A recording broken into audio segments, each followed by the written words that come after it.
Hola, yo soy Ana Macías. Hola, yo soy Sergio López. Y yo soy Estefanía Fernández. Y esto es Orange Talks.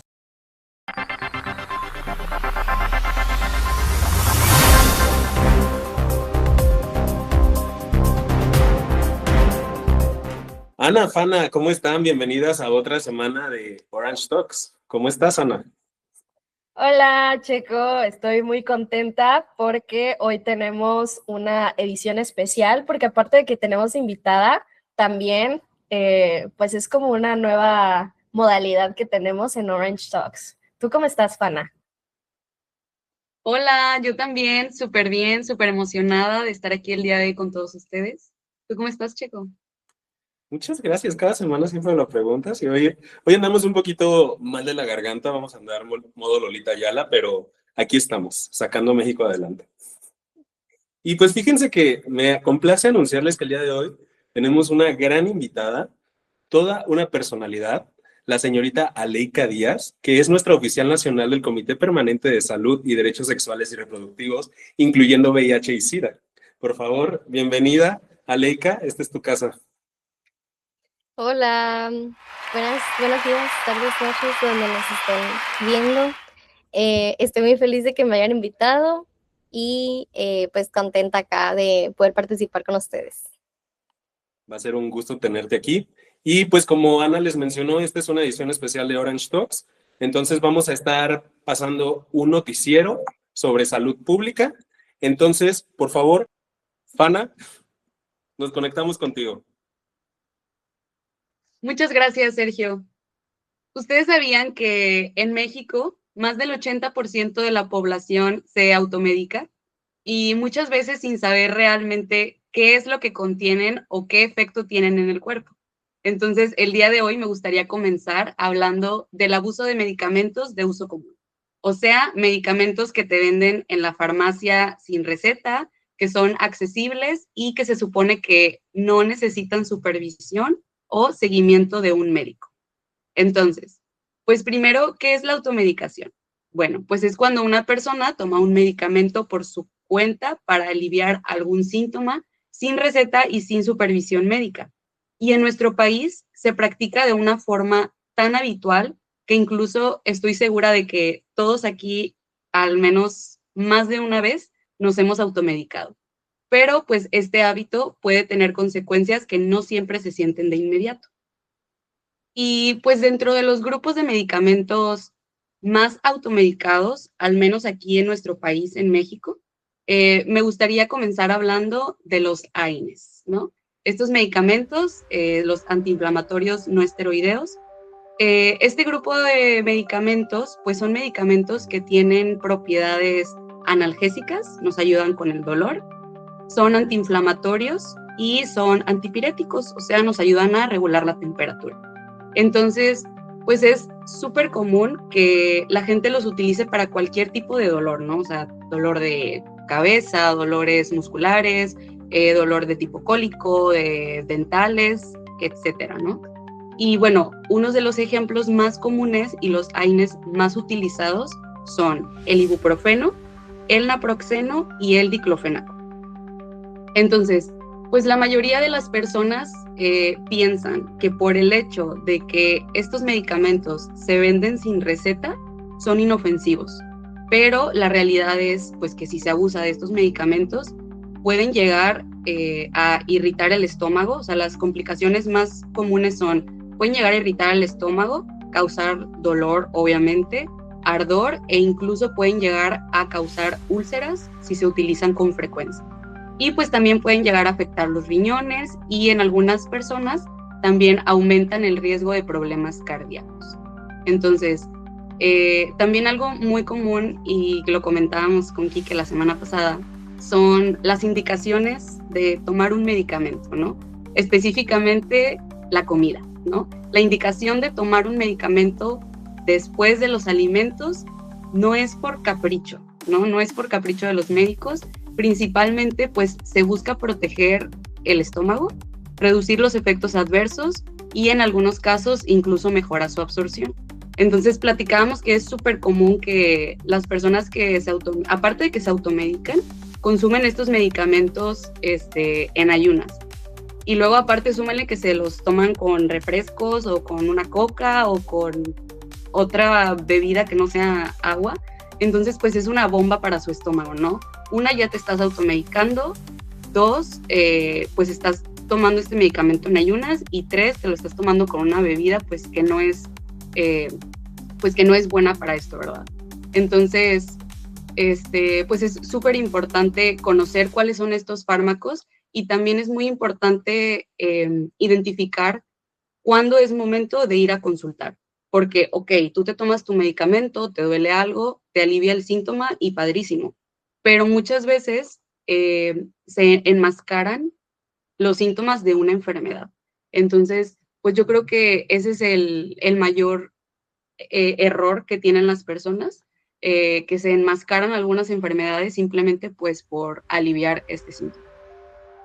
Y otros medicamentos, otro grupo de medicamentos muy comunes son los antigripales.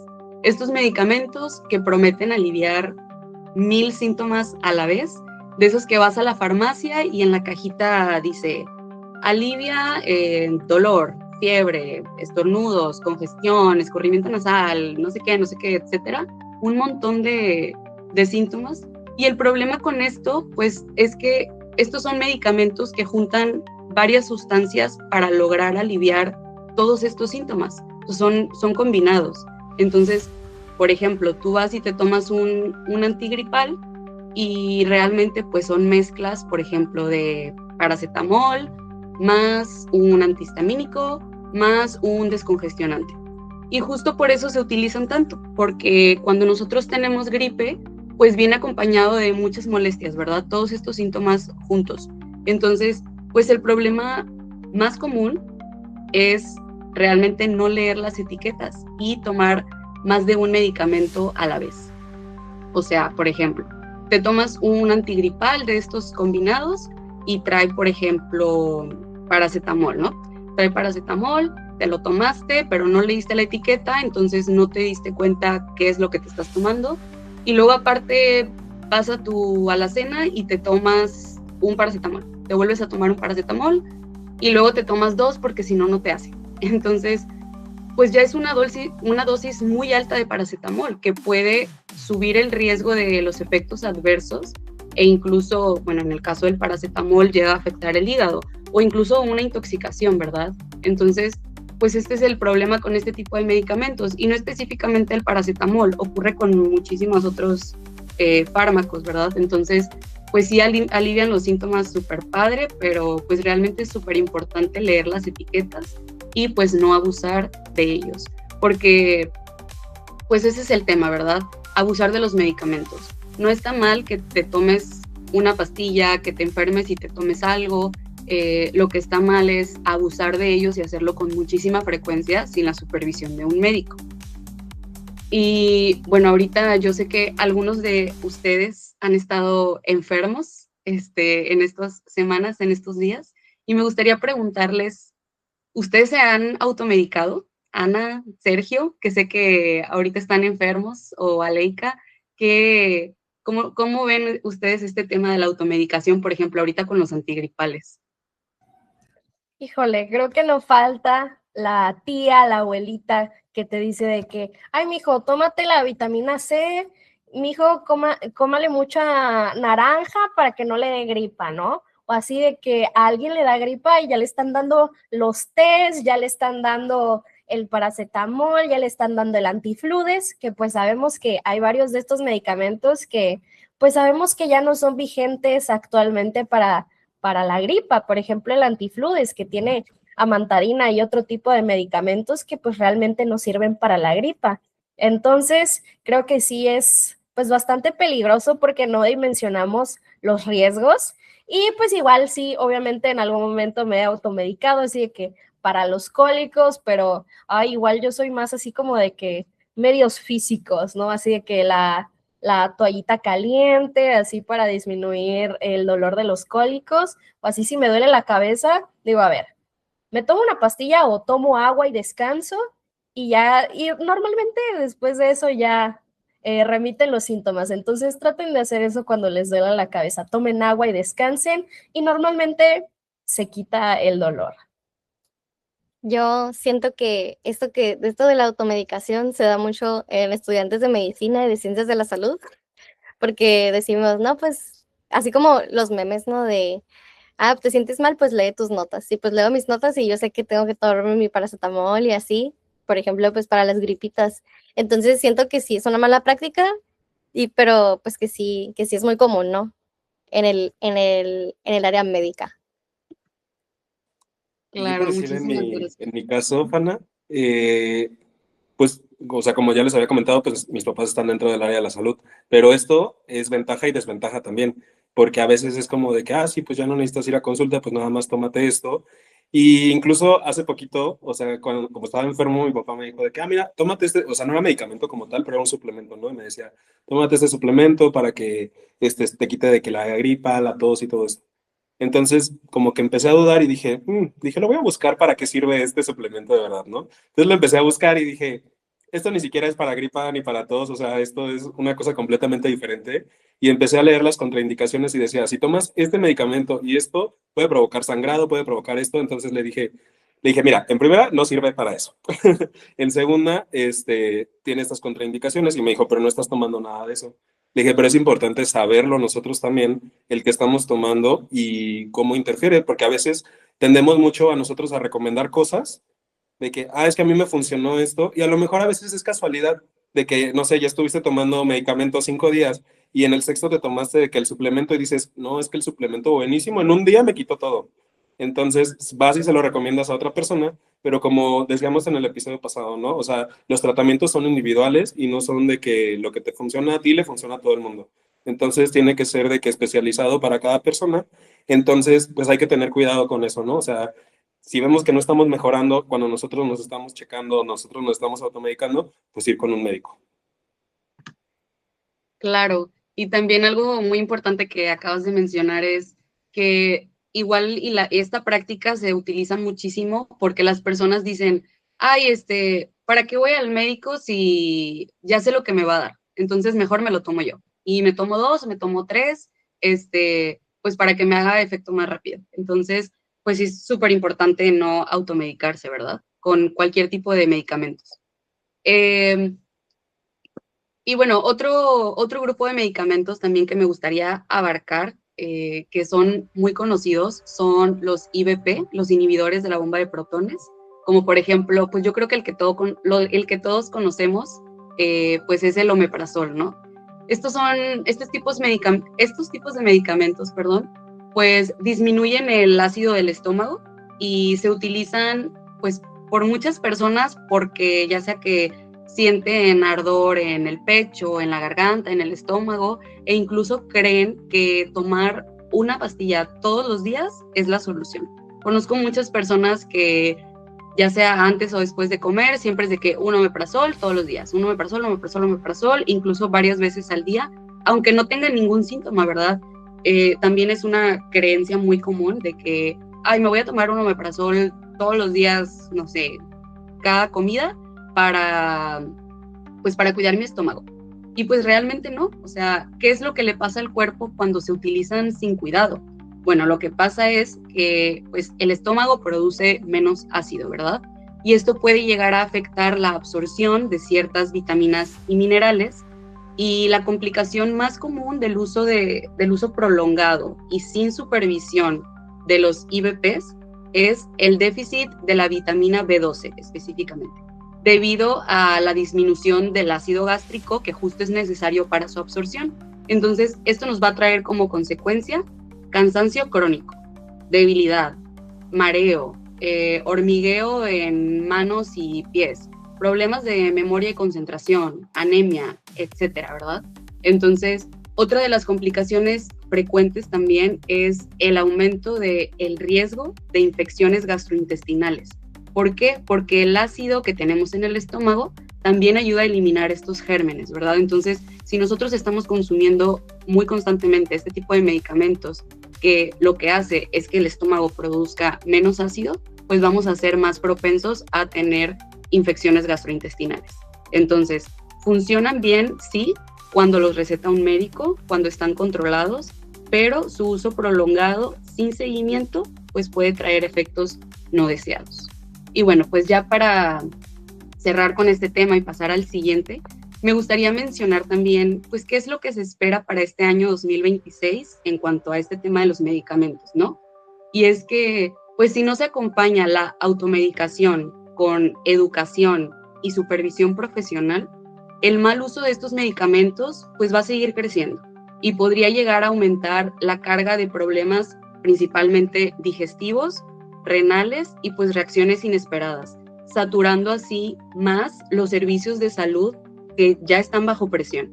Entonces, pues la automedicación no siempre nace de la irresponsabilidad, muchas veces es ya sea por tiempo, por dinero o incluso por costumbre, pero el hecho de que un medicamento sea fácil de conseguir no significa que sea inofensivo. Entonces, pues la invitación es clara, infórmate, lee y consulta cuando sea necesario. Y bueno, con esto cerramos este tema y los dejo con nuestra querida Nora Aleika Díaz para que nos platique un poquito acerca del panorama de la salud sexual y reproductiva en México. Adelante, Aleika. Muchas gracias por cederme la palabra. Increíble tema, la verdad, y muy bueno para traerlo a la mesa. Y en mi caso, pues yo les vengo a hablar de mi área de acción, que es sobre salud sexual y reproductiva y pues, como decías tú, el panorama que tenemos para este nuevo año. Y bueno, quiero empezar con esta gráfica que dice cómo se ve el mundo desde la lupa de la sexualidad. Países donde existe la sexualidad, pues todos, ¿verdad? Ahora, países que ofrecen educación sexual en sus colegios, solamente estos. Sin embargo, donde la educación sexual es una materia obligatoria, son poquísimos. Y donde la sexualidad no es un tabú, en ningún país. Entonces, cuando hablamos de sexualidad, ¿a qué nos referimos? Muchas personas lo cierran solamente pues al acto sexual, a las relaciones sexuales, a la orientación sexual, etcétera, pero es mucho más amplio. La sexualidad es un aspecto integral del ser humano, es inherente al humano, por el simple hecho de que nosotros nacemos y se nos asigna un sexo, cuando se nos dice de que pues es macho o es hembra, ya somos seres sexuales. Entonces la sexualidad es toda una esfera del humano que va a incluir la afectividad, el erotismo, la manera en la que nos relacionamos, la manera en la que autopercibimos nuestro cuerpo, la reproducción, la orientación sexual, todo esto que puede ser más obvio, pero también hay mucho detrás. Entonces, la sexualidad es sumamente importante para la salud del ser humano y ahí es donde entra la salud sexual y reproductiva, que es muy importante tenerlas separadas. ¿Por qué? Porque pues antes se concebía como un solo concepto, pero hay que recordar que el humano vamos a tener pues dos funciones distintas, la función reproductiva, así como cualquier otro animal, pero también tenemos la función erótica, y eso es algo que nos diferencia de muchas otras especies. ¿Por qué? Porque pues el ser humano va a tener relaciones sexuales por placer, muy pocas veces en su vida van a ser para función reproductiva, sino que la mayoría de las veces en las que una persona va a tener relaciones, pues va a ser por placer. Y pues es algo que tenemos que entender como futuros profesionales y pues es una manera de percibir las relaciones sexuales y la sexualidad de pues nuestros futuros pacientes, ¿verdad? Entonces, cuando hablamos de salud sexual y reproductiva, como les decía, pues la parte reproductiva, pues sí habla como de la parte obvia, ¿no? Por ejemplo, la maternidad, el embarazo, etcétera, pero la salud sexual también es importante y pues está está muy, muy relacionada con pues la salud en general del humano, ¿no? Que de hecho la definición de la salud sexual es propiamente como es el estado de máximo bienestar, tanto físico, emocional, etcétera, etcétera, pero en relación a la sexualidad. Entonces, eso es la salud sexual. Y bueno, como les decía, cuando hablamos de esto, hay muchísimos temas que entran aquí. Está desde, pues, la planificación familiar, el acceso al aborto seguro, los cuidados prenatales, pues sí, todo lo que involucra el embarazo, también pues las infecciones de transmisión sexual, pero también hablamos sobre violencia basada en género, ya que pues se ve muy relacionado con los estatus que tenemos de salud.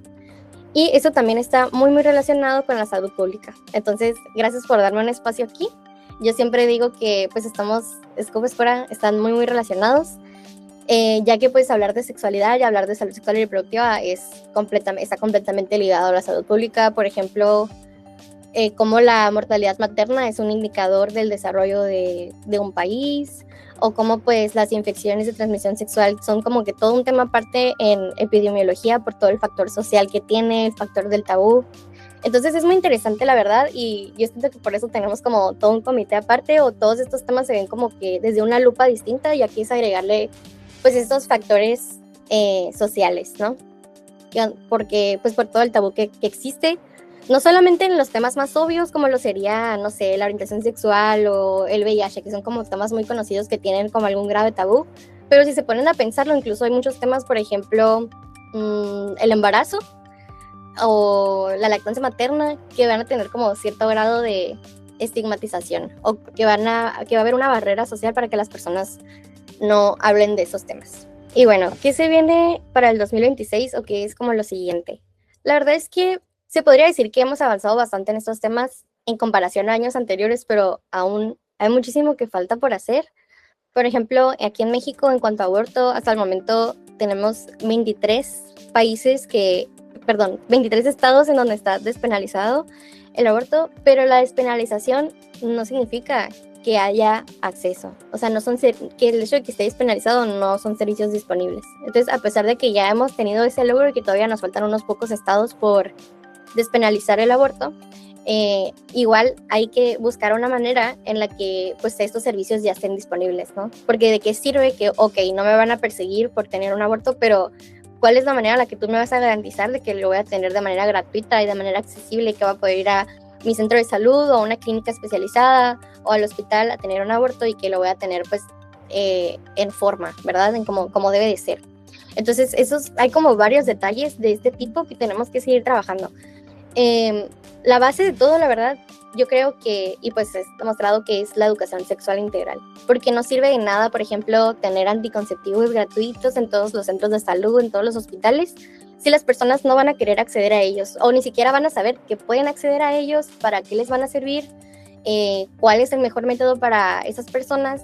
Entonces es avanzar mucho en esto, ¿no? Es como muy complejo, no es nada más la parte de el recurso monetario o pues la gobernanza de estos centros o las políticas, etcétera, sino que también las personas decidan acceder a ellos. Y ahí es cuando debe haber una gran labor en cuanto a pues la promoción de la salud, ¿verdad? Que es donde entra la educación sexual integral, que debería ser universal. Lo ideal sería que fuera en todas las escuelas, en todos los niveles, desde el preescolar, o sea, desde que los niños son muy, muy pequeños, pues ya podemos empezar a enseñarles, por ejemplo, la parte del consentimiento para la prevención del abuso sexual infantil.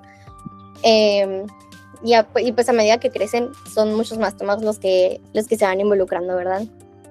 También otra parte importante es a considerar, pues es todo el tema de pues el clima global en el que estamos viviendo, ¿no? Ya llevamos varios años que estamos como con una onda de conservadurismo.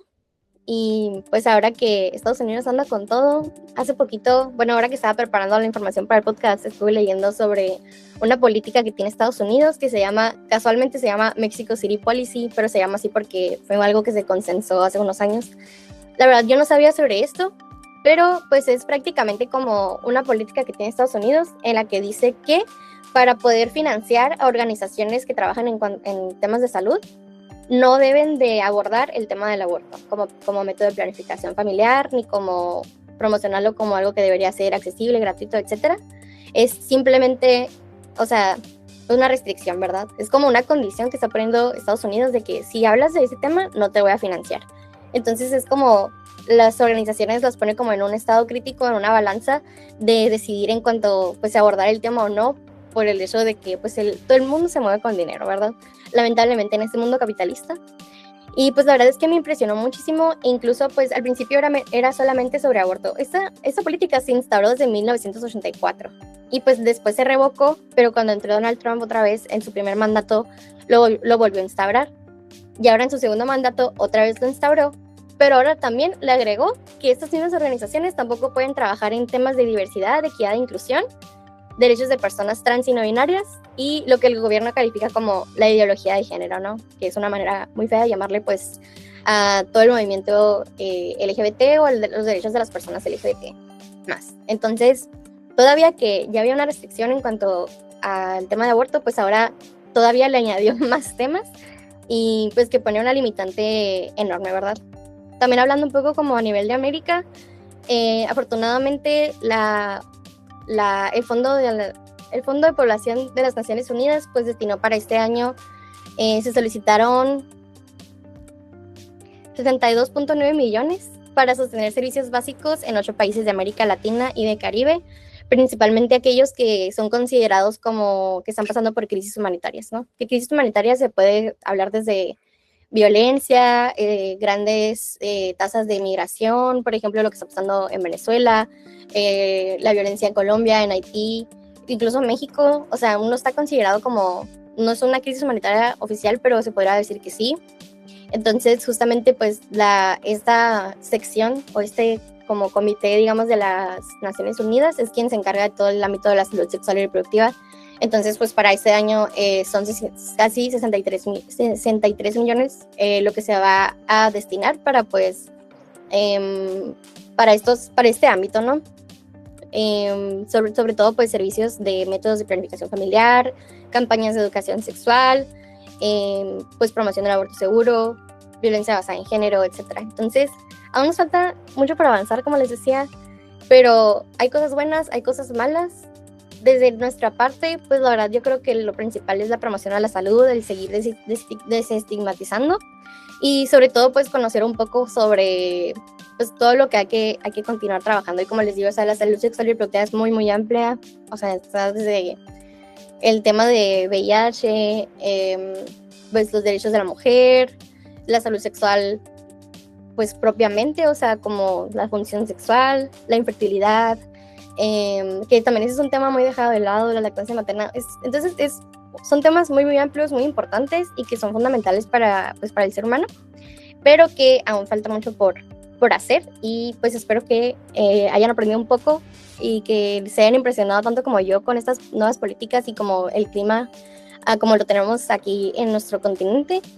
Y pues en México esperemos que la situación no se vea tan afectada, pero aún como les decía, tenemos un sistema de salud muy, muy grande y como muy seccionado, entonces también falta actuar en esta parte. Entonces te dejo, Checo.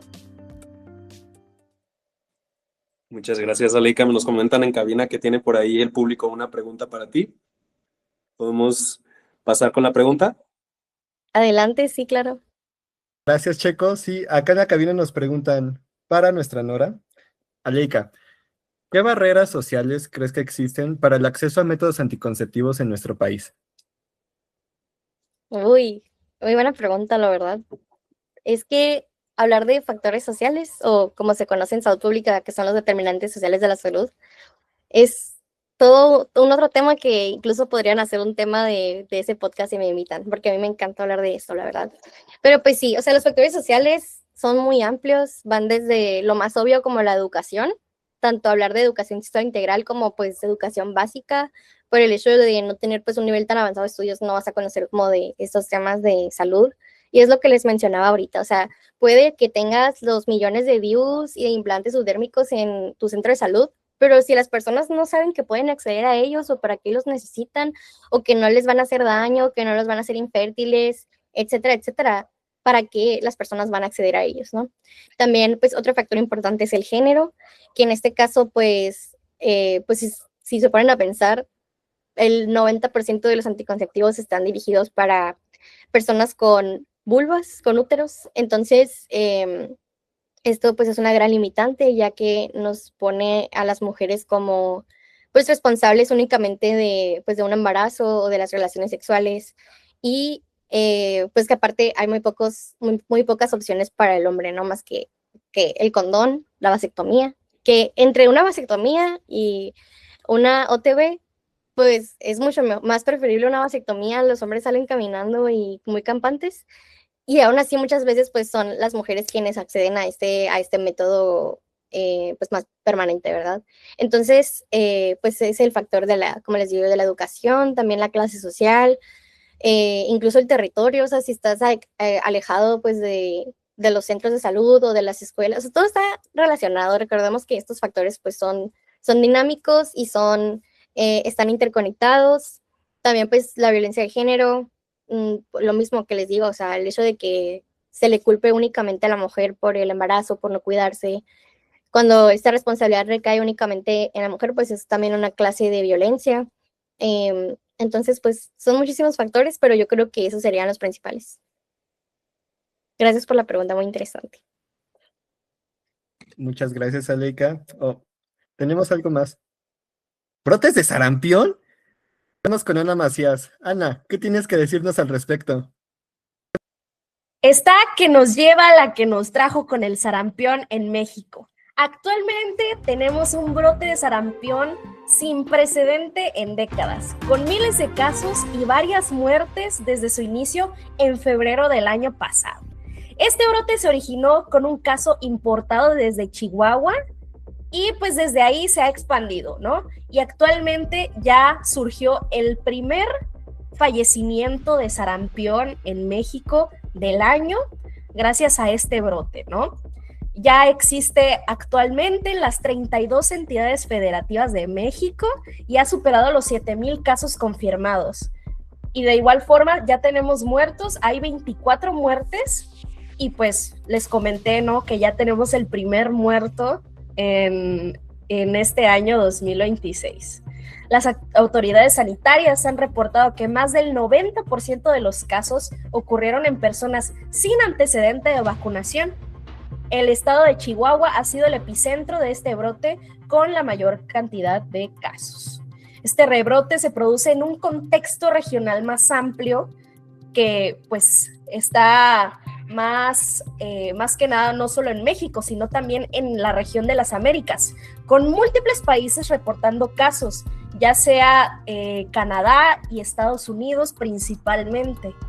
La región va a perder su estatus de libre transmisión endémica de sarampión, que históricamente en México, desde los años 1990, se consideraba erradicado. Imagínense, desde los 90 hasta el 2025, volvemos a tener un rebrote de esta enfermedad que se consideraba desaparecida. O sea, imagínense, qué situación tan difícil. Disculpen ustedes. El brote actual se identificó por primera vez en febrero del 2025 en Chihuahua, como ya les había mencionado, en una comunidad de baja cobertura de vacunación, porque de hecho aquí en México uno de los factores por los cuales pues resurgió este brote es debido a la baja cobertura de vacunación, ya que está debajo del 95%, que es la que se necesita para obtener el famosísimo o la famosísima inmunidad de rebaño, ¿no? En años recientes, las tasas de vacunación de la segunda dosis han sido insuficientes en muchas regiones. Muchas veces se aplica la primera dosis, pero ya no es suficiente los recursos para otorgar la segunda dosis. De igual forma, como ya les mencioné, ha habido un resurgimiento en las Américas, ya que toda esta región pues ya perdió su estatus en noviembre del 2025. Imagínense, en febrero comenzó el brote, y en noviembre ya la región perdió el estatus de libre transmisión endémica de sarampión. Esta se basa en la evidencia de que durante más de 12 meses en países como Canadá, Estados Unidos y México ha tenido pues bastantes transmisiones en relación al sarampión. Esto marca un notable retroceso en este logro sanitario regional que se había conseguido décadas antes. Les mencioné que en 1990 aquí en México pues ya teníamos erradicada la enfermedad. Nuestros papás no conocieron el sarampión. Entonces, imagínense, México como parte de esta región también corre el riesgo de perder su propio estatus, ya que regionalmente se perdió. Sin embargo, por cada país pues puede tenerlo todavía. Esto es por parte de la OPS y de la OMS, que pues van a realizar una evaluación en abril del 2026 para identificarlo. Entonces, ¿qué surgió o qué hicieron nuestras autoridades a partir de que comenzó este brote? pues creo que ya se han dado cuenta de que en las plazas o en los parques, pues existen estos famosísimos puestos de vacunación para que se extienda la vacunación y pues podamos no seguir con esta diseminación del sarampión, ¿no? Desde inicios del brote, la Secretaría de Salud y las autoridades estatales han desplegado campañas de vacunación masiva con más de 11 millones de dosis aplicadas y un stock de más de 23 millones de vacunas disponibles en todo el país. El objetivo, como ya mencioné anteriormente, es encontrar o superar la cobertura de vacunación de más del 95% en poblaciones susceptibles, que principalmente son los niños, los adultos mayores y personas inmunodeprimidas. Las campañas de vacunación incluyen centros de salud, escuelas, jornadas comunitarias y actividades de búsqueda activa, además de cercos vacunales. Una de las acciones clave han sido completar esquemas de vacunación, ya que, pues les mencionaba que en esta comunidad de Chihuahua, muchas personas no tenían las segundas dosis del sarampión, ¿no? Que se encuentra disponible en la vacuna SRP o triple viral, que está acompañada de rubiola y también para la parotiditis, ¿verdad? Esto se amplió el rango de edad para vacunar hasta los 49 años. Entonces, si ustedes son menores de 49 años, vayan por su vacuna de triple viral o solo la de sarampión con rubiola. De igual forma, la Secretaría de Salud emitió avisos epidemiológicos a servicios de salud en todos los niveles para así fortalecer su vigilancia, su detección, notificación y diagnóstico oportuno, ya que esta es la base para crear más conciencia en nuestras poblaciones y que se evite tener y llegar a más muertes. ¿Cómo se previene el sarampión? Ya nuestras autoridades sanitarias han pues comenzado con estas acciones preventivas, que es la vacunación. Aquí en México tenemos disponible la vacuna triple viral, o sea, SRP, o también la que es solamente para sarampión y rubiola. Cualquiera de estas dos que estén disponibles, ve a aplicártela en tu centro de salud más cercano. Esto para niños de la primera a bebés de 12 meses y la segunda entre los 6 y 9 años. De igual forma, como ya mencioné, vacunar a adultos menores de 50 años que no tienen antecedentes de vacunación o con esquemas incompletos. ¿Qué síntomas podemos identificar para saber si yo o alguien cercano a nosotros tiene sarampión? Primeramente, los síntomas aparecen entre 7 y 14 días después de la exposición, que está caracterizado por fiebre alta de más de 37 grados, tos persistente, secreción nasal, ojos rojos y llorosos y la famosísima y patognomónica manchas de Koplik, que se encuentran en la mucosa de la mejilla. Esta aparece justo antes de la erupción exantemática, que esta es unos pequeños puntos que se encuentran en la piel y aparecen entre los 7 y 18 días, comenzando en el rostro, continuando hacia el cuello y después por el tronco y las extremidades. ¿Cuáles son los signos de alarma que nosotros debemos de identificar para acudir de emergencia a buscar atención médica? Fiebre elevada persistente de más de una semana, dificultad respiratoria o síntomas severos respiratorios, dolor en el oído o signos de infección en el oído, confusión, somnolencia excesiva o incluso convulsiones, ya que estos pueden ser signos de encefalitis, deshidratación intensa o diarrea severa. De igual forma, el empeoramiento del estado general. Entonces, ¿qué conclusiones podemos llevar a partir de eso? Hay que lavarse las manos, utilizar cubrebocas, ya que este es una enfermedad que se transmite por las gotas que nosotros expulsamos al hablar, estornudar, toser, etc. Y pues sí, vamos a volver al cubrebocas. O si tú tienes tos, gripe o síntomas respiratorios, trate de utilizar un cubrebocas si tienes que salir a la calle. Y pues nada, esto es todo por parte del panorama que tenemos de esta enfermedad, que tenemos pues bastantes brotes en México, así que por favor vacúnense y tomen sus precauciones. Continuamos a cabina con nuestro amigo Sergio López, que nos va a hablar acerca de epidemiología en el Mundial de Fútbol 2026 en México. Por favor, Sergio, vamos contigo. Así es, Ana, muchas gracias por tu reportaje muy interesante. Señor y señora en casita, a usted que le gusta el deporte y como sabe, se viene el Mundial en México 2026, pero ¿qué implicaciones tiene esto? Bueno, como sabemos, el Mundial se va a llevar a cabo en nuestro país en 3 diferentes ciudades, las más importantes, Monterrey, Ciudad de México y Guadalajara. ¿Qué es lo que va a pasar en esto? Va a llegar muchos extranjeros a nuestro país y con ellos las enfermedades.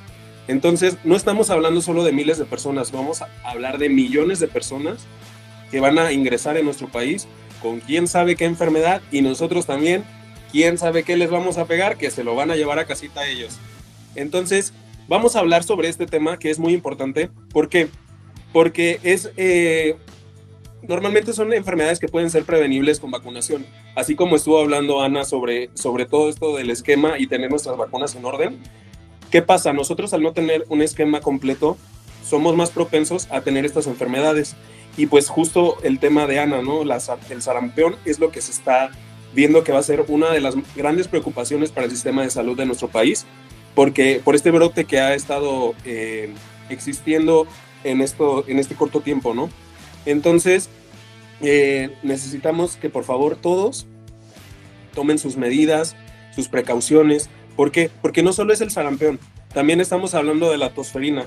Si usted no sabe qué es la tosferina ahí en casita, pues nosotros le vamos a decir que esta es una enfermedad que aunque esta normalmente se da para niños, pues sabemos que a lo mejor usted puede decir en casa, bueno, pero es que yo voy a ir al mundial, no voy a llevar a mis hijos.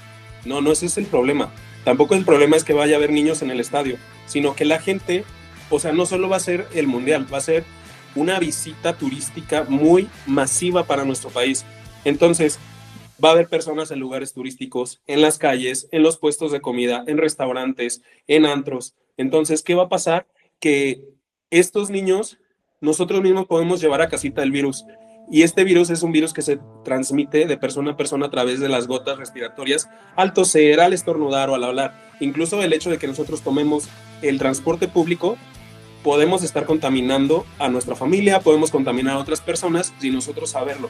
¿Por qué? Porque estas gotas de flush es lo que va a hacer que ingrese este virus esta bacteria, a nuestro sistema.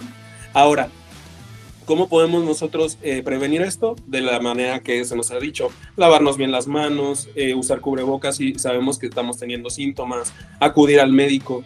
Entonces, en el caso del sarampión, pues igual es notable el incremento que ha tenido en los últimos meses y que se espera que siga progresando. Esto también, el COVID-19 sigue siendo un tema. El hecho de que ya no estemos en pandemia no quiere decir que ya no existe el COVID-19. Y viniendo de gente de tantos países, puede que esto vuelva a activarse más una alerta roja, justo por esto, por la cantidad masiva de personas de diferentes lugares que se va a presentar en los diferentes países y ahorita en específico en el nuestro, que puede que vuelva otra vez este sistema a que nosotros tengamos que volver a tomar las medidas, igual lavarnos las manos, evitar estar en contacto con personas que a lo mejor tengan ciertos síntomas y pues nosotros sabemos que debemos tener nuestras vacunas de refuerzo. El hecho de que también el dengue va a haber un brote por ahí que también le preocupa a los expertos. ¿Por qué? Porque vamos a estar más o menos en temporada, o sea, no vamos a estar en temporada de frío donde no hay mosquitos, sino que vamos a estar en el mero calor y vamos a estar ahí con tanta gente que de una a otra puede ir pasando. Otra cosa son las enfermedades respiratorias, como ya comentamos, como la tosferina, entre otras, la gripe, la influenza y también los problemas gastrointestinales. Sabemos que alrededor del mundial, nuestro país es un país muy emprendedor, que va a querer tener negocios afuera del estadio, que va a empezar a haber muchísima venta de comida y sabemos que también va a ser un problema porque nosotros como mexicanos, si de por sí vamos a un lugar que no tiene una salubridad muy buena, nos enfermamos cuando nosotros estamos acostumbrados un poco a este tipo de comida. Imagínense las personas que vienen de otros países que en primera no tienen la misma cultura alimenticia que nosotros, tanto por sabores, los picantes, los condimentos, todo esto. Ahora, súmenle la poca higiene que tienen estos establecimientos fuera de, porque estamos hablando de miles de personas que van a estar dentro del estadio. Estamos hablando de personas con enfermedades, personas que van a estar comiendo ahí, que no tienen la higiene de lavarse bien las manos, de que van al baño y no procuran asearse bien. Entonces, imagínate llegar a un puesto de comida y tú estar ahí comiendo el mismo plato, agarrando los mismos cubiertos y todo, que el señor que acaba de ir al baño y no se lavó las manos, ¿no? Entonces, todo esto va a repercutir tanto en la gente que vaya al mundial como en los locales. Entonces, necesitamos que nosotros estemos bien preparados para esto. ¿Quiénes son las personas más vulnerables? Obviamente los niños, las personas que no tengan su esquema de vacunación completa, las personas que tengan una inmunodeficiencia, y pues ahí hay un rango también de edades, ¿no? O sea, ciertas personas como los adultos mayores. Entonces, es nuestra responsabilidad también, si nosotros vamos a participar en el mundial, vamos a ir, cuidar a nuestras personas que tenemos en casa, a nuestros familiares, a nuestros compañeros de trabajo, tomando nuestras medidas preventivas. ¿Qué otra cosa? Esto va a ser pues también un desafío estructural para el sistema de salud, porque como bien lo comentó Estefanía en su reportaje, tenemos un sistema de salud que de por sí ahorita está colapsando con los locales.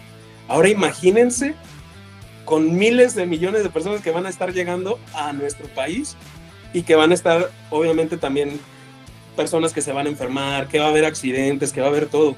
Bien lo comentaba Leica, el sistema de salud es grande, sin embargo los recursos es lo que nos hace falta.